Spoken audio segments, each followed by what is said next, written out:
Capítulo 7. A formação de um hábito. Feche a porta atrás de si. Executar a próxima tarefa. Perca esse dia vadiando e será sempre a mesma história. Amanhã e depois, mais dilatória. A indecisão traz seus próprios atrasos e dias são perdidos, lamentando outros tantos. Diz Malloway, e como muitos de nós, conheceu a miséria da indolência intelectual que não consegue se forçar a executar a próxima tarefa. Nenhuma questão a respeito da educação das crianças pode, concebivelmente, ser trivial, mas essa questão da morosidade é extremamente importante. O esforço de decisão, já vimos, é o maior esforço da vida. Não a execução de uma tarefa, mas a decisão sobre a qual tarefa executar primeiro. É comumente esse tipo de indolência mental, nascida da indecisão, que leva a hábitos de vadiagem. Como a criança dilatória será curada? Pelo tempo. Ela se tornará mais sensata à medida que envelhecer? Nem um pouco, e depois mais dilatória será a história de seus dias, exceto por alguns surtos ocasionais. Punições? Não. Sua personalidade dilatória é fatalista. O que não pode ser curado deve ser suportado. Afirma, mas será suportado sem qualquer esforço de cura. Recompensas? Não. Para ela, uma recompensa é uma punição apresentada sob outro aspecto. Ela considera a possível recompensa como sendo real. Está ali ao seu alcance, por assim dizer, mas ao antecipar a recompensa, ela não a alcança e assim ela sofre a punição. O que sobra para ser tentado quando nem o tempo, nem a recompensa, nem a punição são eficazes? A resposta é o remédio milagroso do educacionista. Um costume supera outro.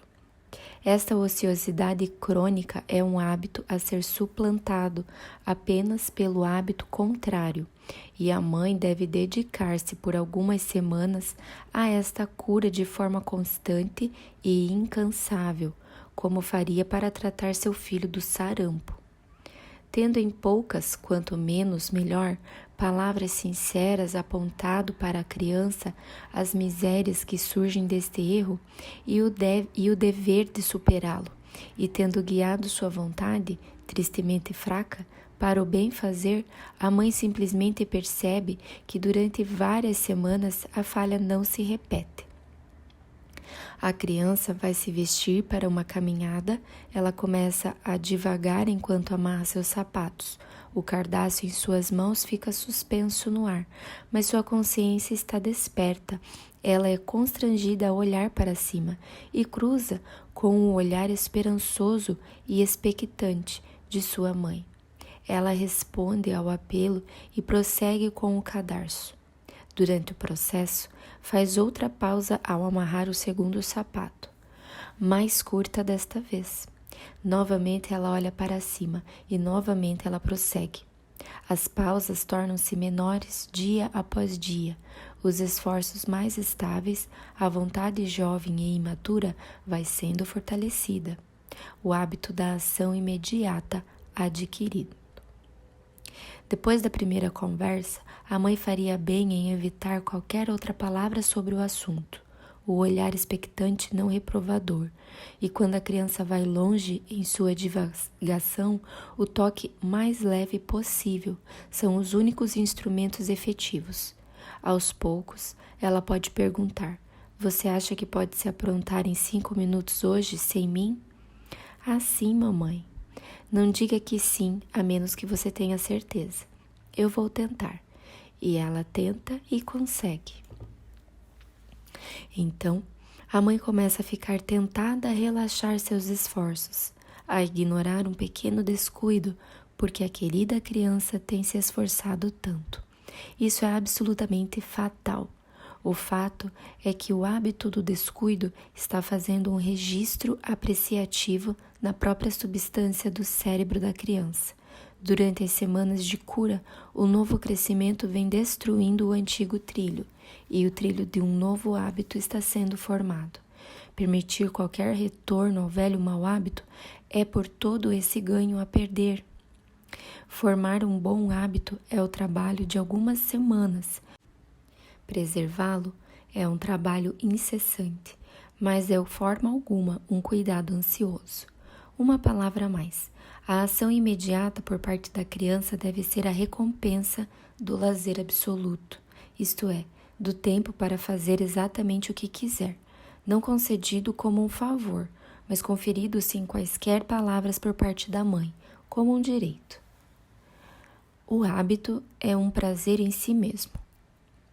Exceto por esse único obstáculo, a formação de hábitos nas crianças não é tarefa trabalhosa, pois a recompensa anda de mãos dadas com o trabalho, de tal forma que é como desembolsar apenas 1 centavo, visto que a pobre natureza humana está consciente da facilidade que é repetir a execução de qualquer coisa sem esforço, e, portanto, tem-se a certeza do retorno imediato de R$1.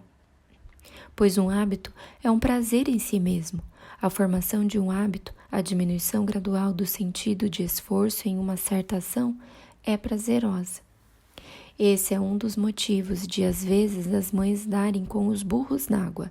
Elas perdem de vista o fato de que um hábito, até mesmo um bom hábito, se torna um prazer real.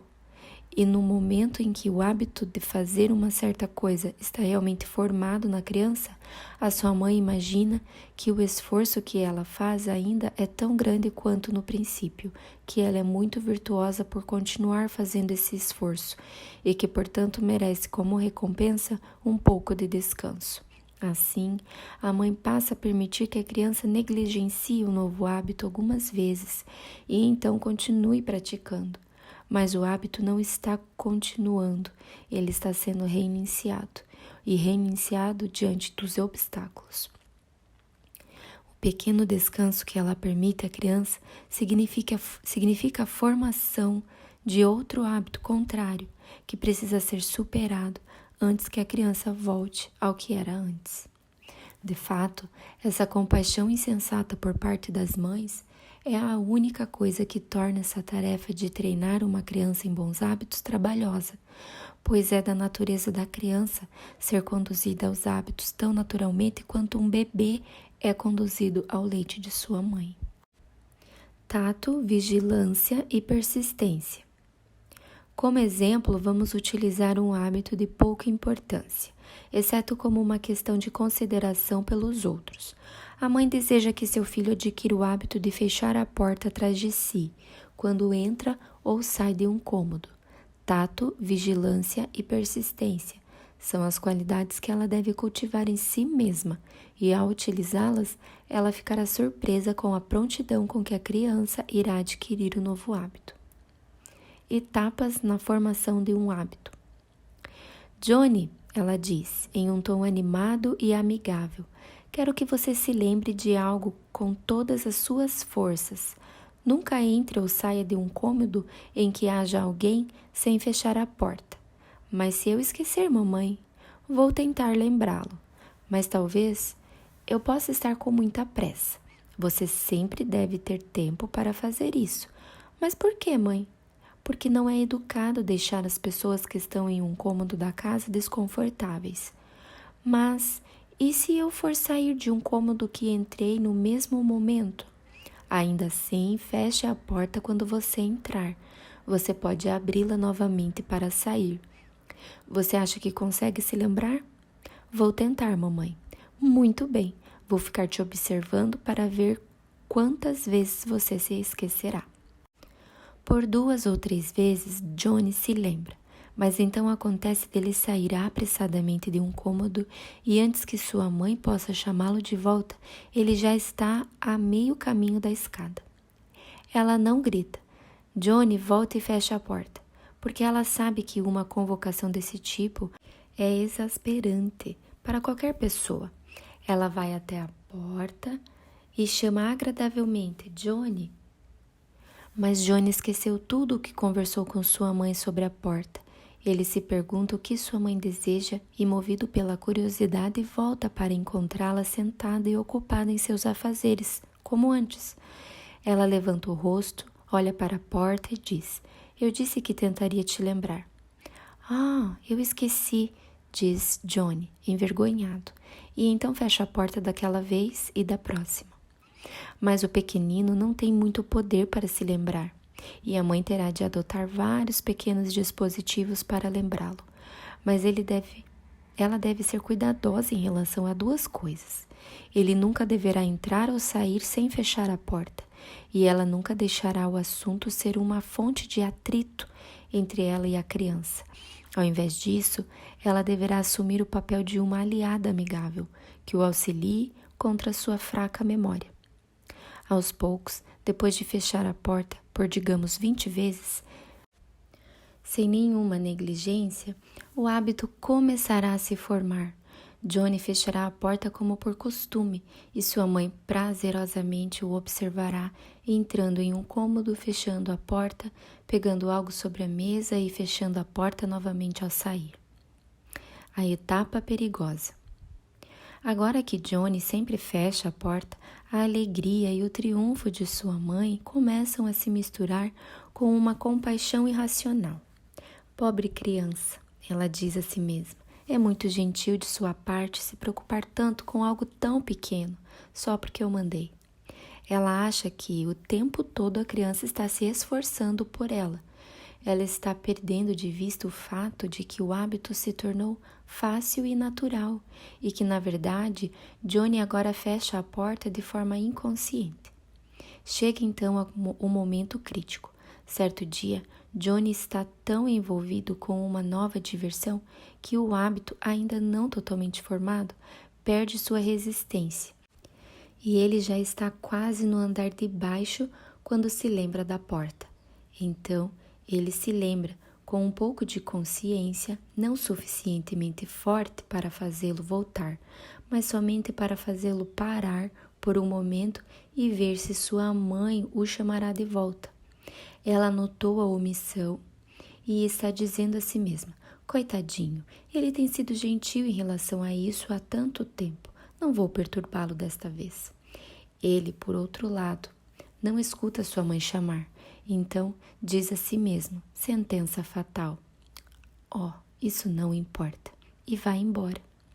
Da próxima vez, ele deixa a porta aberta, mas já não é por esquecimento. Sua mãe o chama de volta de uma forma bastante fraca. Seu rápido ouvido capta a fraqueza de seu tom e, sem voltar, ele grita: Ah, mãe, estou com tanta pressa. E ela não diz mais nada. Ao invés disso, permite que ele se vá. Mais uma vez, ele passa apressado, deixando a porta aberta. Johnny, ela diz em tom de advertência, volta em 1 minuto, mãe.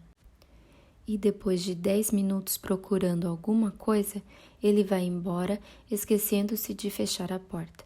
A complacência inoportuna da mãe fez com que ela perdesse cada centímetro do terreno que havia conquistado.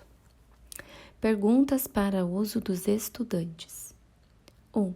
O que sobra para se tentar quando nem o tempo, nem recompensa, nem punição são eficazes na cura de um mau hábito? 2. Mostre que o hábito é um prazer em si mesmo. 3. Mostre que a compaixão mal orientada é um obstáculo na formação de hábitos. 4. Quais são as qualidades necessárias da mãe para que se forme hábitos em seus filhos? 5. Quais são as etapas na formação de um hábito? E 6. Qual é a etapa perigosa?